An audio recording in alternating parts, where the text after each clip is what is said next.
Hi எல்லாருக்கும் வணக்கம். நம்ம வந்து இப்போ வெஜிடபிளில் வந்து ஒரு போண்டா சுயம் ஒன்று பண்ண போகிறோம்.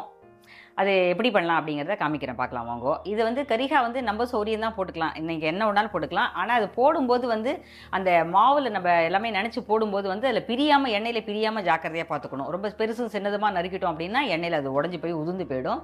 அதனால் ஒத்தாப்பில் எந்த காய் போட்டாலுமே ஒத்தாப்பில் போட்டுக்கோங்க. நம்ம இல்லை சிம்பிளாக நமக்கு ஒரு பீன்ஸ் கேரட்டு மட்டும் தான் இருக்குது அப்படின்னாக்கா நீங்கள் போட்டுக்கலாம். கேபேஜ் வந்து அவ்வளோவா செட் ஆகாது, அதில் கண்டிப்பாக அதில் உதிர்ந்து போயிடும், அதில் மாவில் ரொம்ப ஒட்டாது.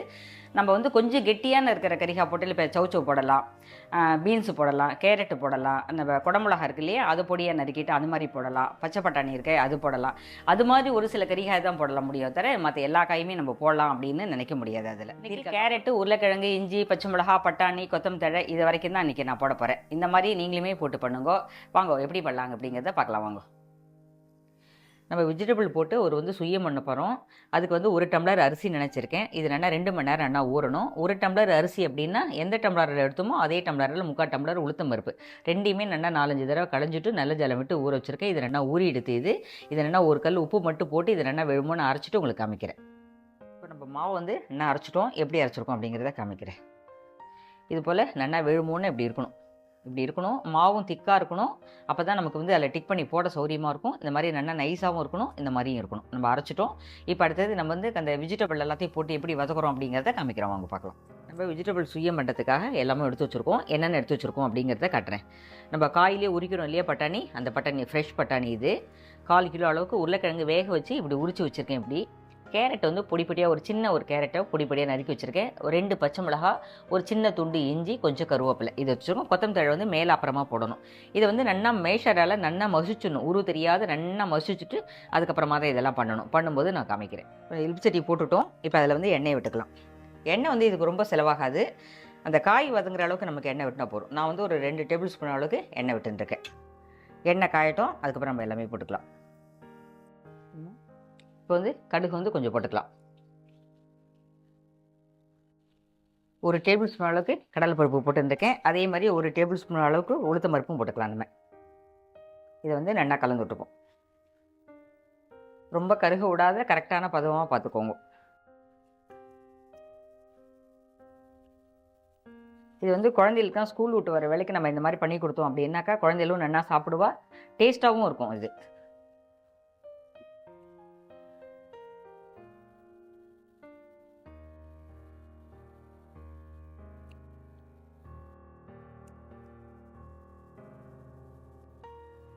எப்பொழுதுமே அந்த மாதிரி வதங்கின்னு இருக்கும்போதே நமக்கு வந்து இஞ்சி பச்சை மிளகாவும் அதிலே வதக்கிடணும். அப்போ தான் வந்து சீக்கிரமாக வதங்கும், ரொம்ப நெடி இருக்காது, காரங்கள் இல்லாமல் கொஞ்சம் கம்மியாகிடும். அதில் பச்சை மிளகா அப்படியே ஃபுல்லாப்பாக இருக்கும்.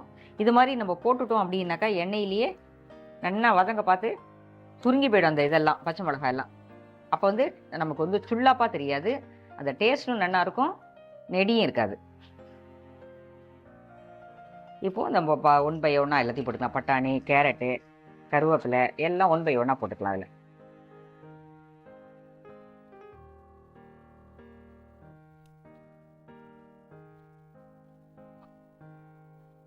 அதில் காய் வந்து கேரட் பீன்ஸ் மட்டும் தான் போட்டுக்கணும். நமக்கு வேணும்னா எல்லா காயும் போட்டுக்கலாம். அதை நம்ம மாவுல டிக் பண்ணி போடும்போது அது ஒத்தாப்புல ஒரே மாதிரி நறுக்கணும். அதில் வந்து பிரிஞ்சிடாமைக்கு பார்த்து ஜாக்கிரதையாக போட்டுக்கணும். இது வந்து கரெக்டாக இருக்கும், ரொம்ப வேணுங்கிறது கிடையாது. பட்டாணி இருந்தால் பட்டாணி போட்டுக்கோங்க, அப்படி இல்லைன்னா நீங்கள் பீன்ஸ் போட்டுக்கலாம், அவ்வளோதான்.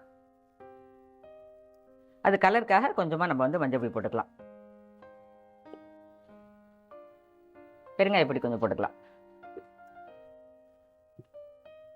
அதுக்கு தேவையான அளவுக்கு நம்ம வந்து சால்ட்டும் போட்டுக்கலாம்.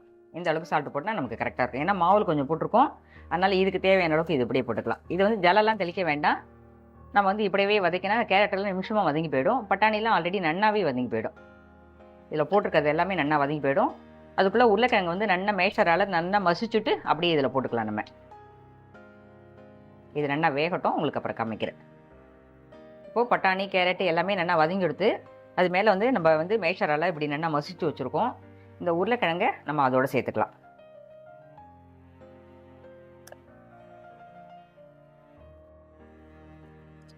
இதில் போட்ட காயெல்லாம் நம்மளோட சௌரியம்தான். உப்பு காரங்களாக இருக்கட்டும், கரிகாயாக இருக்கட்டும், எல்லாமே நம்மளோட சௌரியம்தான்.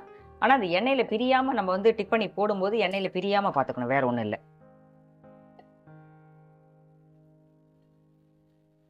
இதை நல்லா ஒத்தாப்பில் நல்லா கலக்கணும். கலந்துட்டு அடுப்பை ஆஃப் பண்ணிவிட்டு அப்புறமா துளிப்போரம் வந்து எலுமிச்சம்பழம் துளிப்போரம் புழிஞ்சிக்கலாம். நிறைய வேண்டாம், கொஞ்சமாக புழிஞ்சிக்கலாம். கெட்டியாக இருந்தால் தான் நமக்கு வந்து எண்ணெயில் போடும்போது நமக்கு வந்து பிரியாமல் இருக்கும், சௌரியமாக இருக்கும். இப்போ வந்து இந்த கொத்தமல்லி நம்ம இது மேலே போட்டுடலாம். அப்போ தான் நமக்கு வந்து கலக்கும்போது எல்லாத்தையும் ஏகத்துக்கும் ஒத்தாப்பில் வந்துடும். ஆற வச்சுட்டு நமக்கு என்ன சைஸ் வேணுமோ அந்த சைஸுக்கு நம்ம அப்படியே பிடிச்சி வச்சுட்டு அப்படியே டிக் பண்ணி போட வேண்டியதுதான். இப்போ எல்லாம் ஒத்தாப்பில் கலந்தாச்சு. இப்போ அடுப்பு ஆஃப் பண்ணிவிடுவோம்.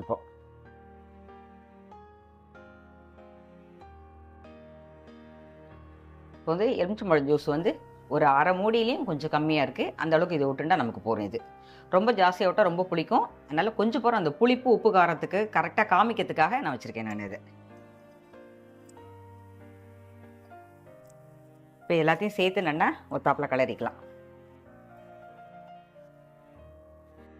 இதை வந்து நமக்கு என்ன சைஸ் வேணுமோ அந்த அளவுக்கு உருட்டி வச்சுட்டு உங்களுக்கு நான் காமிக்கிறேன். இப்போ நம்ம வந்து கொஞ்சம் உருட்டி வச்சுருக்கோம், எண்ணெய் வச்சுட்டோம், எண்ணெய் காஞ்சின்னு இருக்கு. இப்போ நம்ம வந்து மாவு அரைச்சி வச்சுருக்கோம் அப்படின்னா நம்ம எல்லா மாவிலையுமே இது போட்டு டிக் பண்ண வேண்டாம். ஏன்னா கலர் ஆகிடும். அது நம்ம மஞ்சப்படிலாம் போட்டுக்கிறதுனால நமக்கு எவ்வளோ வேணுமோ கொஞ்சம் கொஞ்சமாக அதில் விட்டுக்கலாம். பாக்கி இருந்தால் கூட நம்ம தோசை வாத்துக்கலாம். ஏன்னா அதில் உப்பு போட்டு அரைச்சிருக்கோம் இல்லையா, அதனால் நம்ம தோசை கூட வாத்துக்கலாம். அப்படியே எல்லாம் செலவானாலும் பரவாயில்ல, மீந்தாலுமே நம்ம கூட என்ன பண்ணுறது, இந்த கலர் எல்லாம் சேர்ந்துடும் அதில். அதனால் கொஞ்சம் கொஞ்சமாக நம்ம விட்டுக்கலாம் அதில். இப்போ வந்து இந்த அளவுக்கு வச்சுப்போம். வேணும்னா அப்பப்பைக்கு விட்டுக்கலாம். இந்த அளவுக்கு கெட்டி இருந்தால் தான் நமக்கு வந்து அதில் போட்டு அதில் நினச்சி போட சௌரியமாக இருக்கும். இப்போ வந்து கொஞ்சம் கொஞ்சமாக அதில் போட்டுக்கலாம். இதில் நம்ம எவ்வளோ எண்ணெய் வைக்கிறோமோ அந்த எண்ணெய்க்கு தகுந்த அளவுக்கு தான் நம்மளால் போட முடியும். அதில் இப்போ போட்டுக்கோன்னா ரொம்ப ஜாக்கிரதையாக இதில் அப்படியே மாவில் போட்டு அப்படியே பெரட்டிட்டு ஜாக்கிரதையாக நம்ம போடணும்.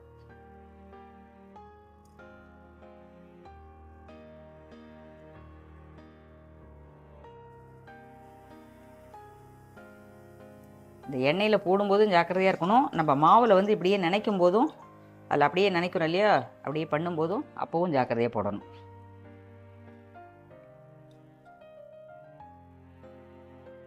இந்த 4 போட்டிருக்கோம், அது வேகட்டும். அதுக்கப்புறம் எல்லாத்தையுமே போட்டுக்கலாம்.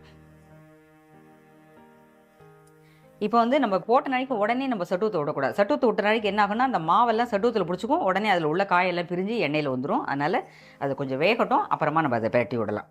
நம்ம வந்து அதிரசத்துக்கு எப்படி விடுறோமோ அந்த மாதிரி இந்த எண்ணெய் அப்படியே இது மேலே இப்படி மாவு மேலே விட்டோம்னா அப்படியே புரிஞ்சு வரும். அப்போ வந்து ரொம்ப கரகரப்பாகவும் இருக்கும், நன்னாவும் இருக்கும். அந்த மாவு மேலே இருக்கிற மாவும் நன்னா வேகும். இப்போ வந்து நம்ம வந்து ஜாக்கிரதையாக பெரட்டி விடலாம். அதே மாதிரி உளுத்தம் பருப்பும் வந்து நமக்கு வந்து நல்ல உளுத்தம் பருப்பாக இருக்கணும். அப்போ தான் கரகரப்பாக இருக்கும். அது ரொம்ப இல்லைனாக்கா பழைய பருப்பாக இருந்தது அப்படின்னா ரொம்ப ஹார்டாக இருக்கும் நமக்கு. அதனால் இந்த அளவுக்கு இருந்தால் நமக்கு கரெக்டாக இருக்கும்.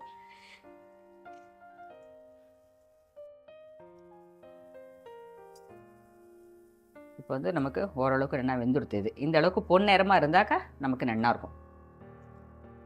நம்ம காய் ஏற்கனவே நல்லா வதக்கிட்டோம் அதில், அதனால் அதுலேயும் நல்லா வதங்கிடுது. இப்போ எண்ணெயிலையும் நல்லாவே வெந்துடுத்து இது.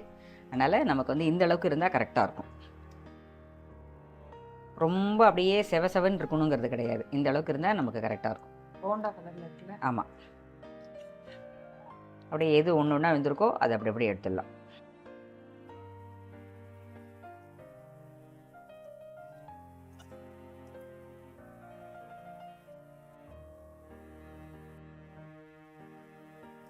எடுக்கும்போது ஒன்று ஒன்றா எடுத்தாலுமே எண்ணெயை வடிச்சுட்டு எடுங்கோ. அப்போ தான் நமக்கு வந்து எண்ணெய் கொதன்னு இல்லாமல் இருக்கும். நம்ம எண்ணெய் வடிக்கும்போது இழுப்புச்சட்டியில் சட்டுவத்தை இப்படி வச்சுருக்கும் போது சில சமயம் அப்படியே நம்ம மேலேயே தெரிச்சிரும்.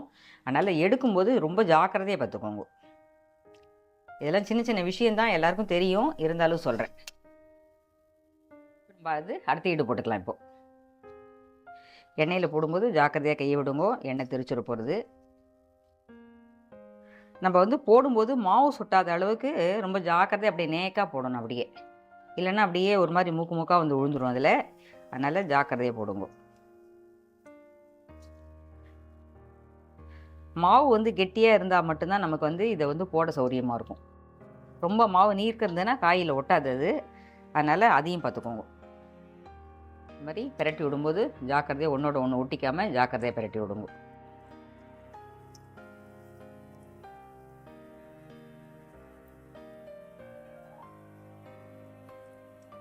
நம்ம சேனலில் ஆல்ரெடி நம்ம வந்து உப்பு சுயமும் வெள்ளை சுயமும் ஷேர் பண்ணியிருந்தோம் வீடியோ. ஸோ அதை பார்க்காதவங்க வந்து லிங்க் கொடுக்குறேன், செக் பண்ணுங்க. ரொம்ப சூப்பராக இருக்கும். சுயம் நிறைய பேருக்கு வந்து எப்படி பண்ணுறதுன்னு கேட்டிருந்தேன். அதுக்காக அம்மா வந்து உப்பு சுயமும் வெள்ளை சுயமும் அப்போ ஷேர் பண்ணியிருந்தா. இது வந்து இப்போது வெஜிடபிள் சுயம்.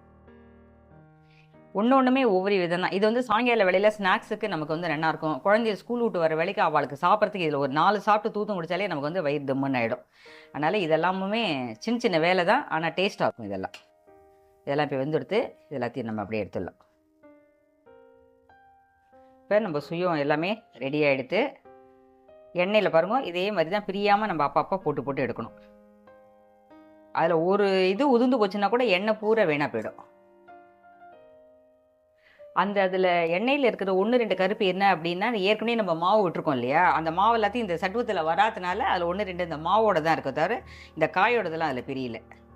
அதுதான் அந்த ஓரத்தில் இருக்கிற 1-2 கருப்பு எல்லாமே அதுதானே தவிர வேறு எதுவுமே இல்லை. நம்ம போடும்போது இதில் உடையாமல் ஜாக்கிரதையாக போட்டுட்டோம் அப்படின்னாக்கா நமக்கு வந்து எல்லாமே கரெக்டாக வந்துடும். நம்மளோட உருளைக்கிழங்கு போண்டா எல்லாமே ரெடியாக எடுத்து இதே மாதிரி நீங்களும் பண்ணி பாருங்க. சாயங்கால வேளையில் குழந்தைகளுக்கு ஸ்கூல் விட்டு வந்த நாளைக்கு பண்ணி தரதுக்கு ஈஸியான ஒரு ஸ்நாக்ஸ் இது. இந்த மாதிரி பண்ணி பார்த்து சாப்பிட்டு எப்படி இருக்குது அப்படிங்கிறத கமெண்ட்டில் சொல்லுங்கள். பாய்.